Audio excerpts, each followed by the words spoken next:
You might think you've seen possessive exes before, but you have never seen anyone like this woman. To win back her ex-boyfriend, she went to lengths that will make your skin crawl. Just to make sure he could never run away from her again, she literally sawed off both of his legs. But she didn't stop there. She suspended his arms from the ceiling with ropes and surgically arranged his lower body on a table to look like a star. She used iron rings and screwed bolts directly into his bones to lock him in place.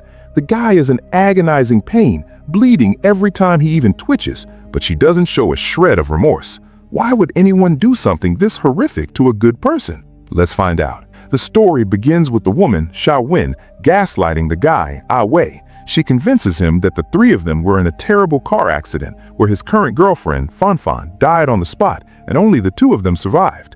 When Ah Wei asks why he isn't in a hospital, she lies, claiming he physically recovered a long time ago but couldn't handle the mental trauma. Then she delivers a line that would terrify anyone. "Don't worry, I will take care of you like this for the rest of my life." The situation is a nightmare. From using the bathroom to eating, this psycho controls his entire existence. She forces food into his mouth with a spoon. At first, Ah Wei refuses to eat and spits it out, so this witch stabs him with a knife. Now, out of pure fear, he swallows whatever she gives him. When he cries from the beatings, her mood suddenly shifts and she tenderly applies ointment to his wounds. She hurts him, then heals him, treating him less like a human and more like a clay doll she is molding. Strangely enough, her twisted care actually helps Ah Wei's body recover, and his six-pack abs even start to show. Seeing this, Xiao Wen loses control. She gets right up close to him, removes his bandages, and forces herself on him while he's tied up and helpless.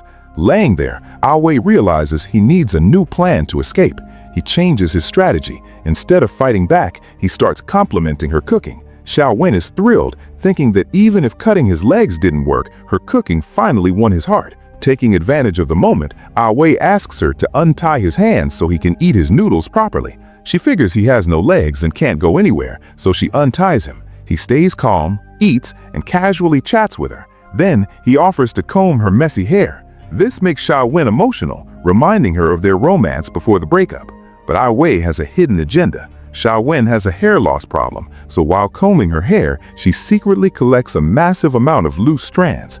Later, she asks for chicken wings, eats the meat, and hides the bone. Once she leaves the room, she twists the thousands of hair strands into a rope and binds the chicken bone to the end to create a hook. Now the mission begins. He tries to fish for a screwdriver from a toolbox sitting a few feet away. He casts his line once, twice, 3 times. After nearly 100 attempts, he finally snags the screwdriver. But the real torture starts now. He has to unscrew the large bolts that are drilled into his own leg bones.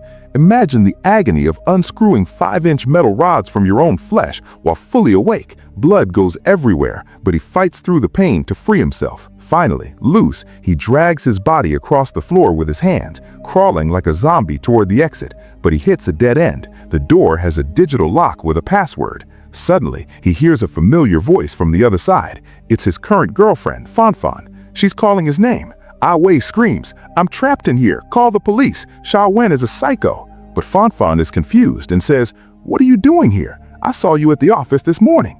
Before she can process what's happening, Xiao Wen appears behind her. She tricks Fan Fan into opening the door, and the moment the door opens, game over. Xiao Wen jams a sharp needle straight into Fan Fan's neck. The poor girl dies instantly without making a sound.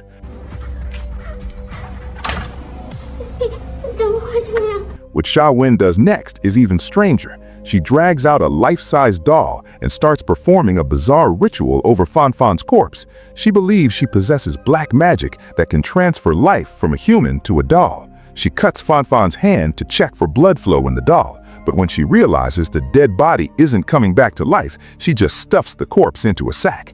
Suddenly, there is loud pounding at the door again. Someone is shouting. Xiao Wen rushes to drag Ah Wei into hiding. The man who kicks the door down and bursts in leaves Ah Wei and us completely shocked. The intruder looks exactly like Ah Wei. So who is the guy on the table with no legs, and who is the guy standing at the door? A flashback to their college days reveals the truth. Xiao Wen and Ah Wei were once a great couple, but Xiao Wen was an extreme perfectionist. She was a sculptor who wouldn't stop until her creation was flawless. One day, Ah Wei remarked, Trees have life, so they are naturally crooked. Your sculptures have no life. Furious, she smashed her artwork. Later, they found a paralyzed stray cat. Sha Wen seemed kind, building a custom walker with wheels for it. But trouble started a year later when a junior student asked Ah Wei about the cat. Consumed by jealousy, Sha Wen set fire to the university's wish tree. She then sent Ah Wei a package labeled Perfect Promise. When a terrified Ah Wei apologized and asked about the cat, she showed him a statue of it. Ah Wei was horrified to realize it wasn't a clay statue. She had killed the real cat and taxidermied it to keep it frozen in a perfect state forever. It was clear this woman would destroy any living thing to satisfy her obsession. After finding out that Sha Wen had killed and taxidermied his beloved cat out of pure spite, Ah Wei didn't stick around for another second. He broke up with her immediately. But Sha Wen isn't the kind of woman who lets go easily. She couldn't get him out of her head. To satisfy her obsession, she carved a life-sized wooden statue of him, spending her days just staring at it. But fate has a twisted sense of humor. A short while later, a new tenant moved into the apartment right next door. When Sha Wen opened her door, she was shocked to see it was none other than Ah Wei and his new girlfriend, Fan Fan. Out of all the places in the world, her ex had to move right next to her. Seeing Ah Wei and Fan Fan happy together every day was torture for Sha Wen. It felt like her heart was ripping apart. Meanwhile, Ah Wei completely ignored her, treating her like the psycho she was. That's when Sha Wen came up with a creepy idea. She drilled a tiny hole through the wall connecting their apartments so she could spy on their private moments. On one side of the wall, Fan Fan was holding the real flesh and blood Ah Wei. On the other side, Sha Wen was hugging a cold wooden statue and crying. The contrast was heartbreaking. But one day, Ah Wei caught her peeping. He insulted her, saying, "No matter how much you cuddle that statue, it's fake. A fake can never be real because it has no soul." That sentence hit Sha Wen like a bullet.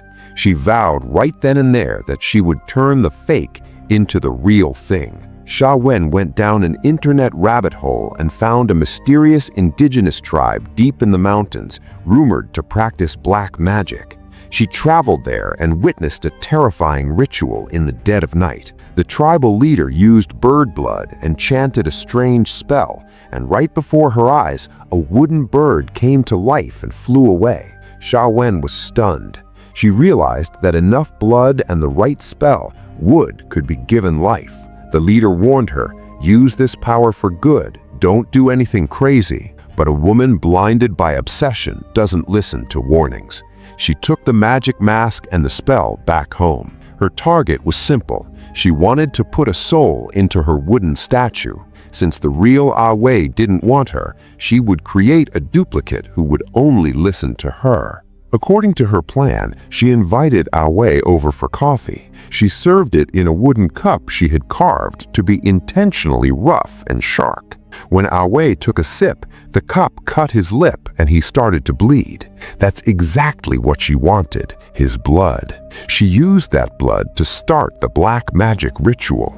After several failed attempts with clay figures, she finally succeeded. Using Ah Wei's blood, she brought the wooden statue to life. It was a perfect copy, looking exactly like him. Let's call him the wooden Ah Wei. The real Ah Wei had no idea this was happening. He was busy proposing to Fan Fan. But the day he proposed, he came home to find Fan Fan missing. That's when he heard Fan Fan's phone ringing from inside Sha Wen's apartment. This brings us back to the moment Ah Wei kicked down the door. He walks in and his world collapses. He sees Fan Fan's body stuffed in a sack, Sha Wen standing there, and another version of himself standing right next to her. Seeing your own doppelganger staring back at you is enough to make anyone lose their mind. Sha Wen tells the real Ah Wei, "Fan Fan is already dead, just come back to me." But the real Ah Wei is blinded by rage. He lunges at Sha Wen and starts strangling her. He would have killed her, but at that exact moment, the wooden Awe pulls out a knife and stabs the real Awe in the neck. The original human dies instantly, and only the loyal wooden copy remains. The aftermath is even more bizarre. Xiaowen and the wooden Awe dispose of the two bodies together. The wooden clone takes over the real guy's life, going to his office and interacting with people. No one suspects that he is actually a living puppet, but the wooden Awe is miserable. He knows he isn't real. He's just a copy. Meanwhile, Xiaowen gets pregnant and is overjoyed, but during her checkup, the doctor drops a bombshell. He looks at the ultrasound and says, "I can see the baby, but there is no heartbeat. What kind of baby is this?"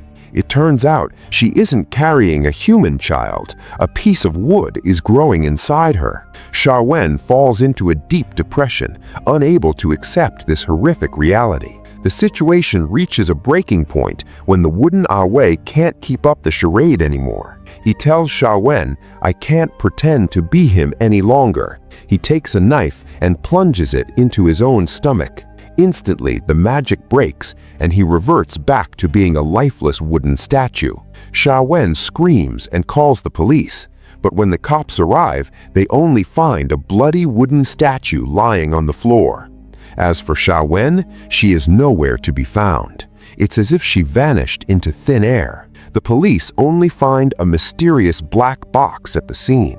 It's implied that the shaman, or the dark forces she dealt with, collected her time or her life as payment.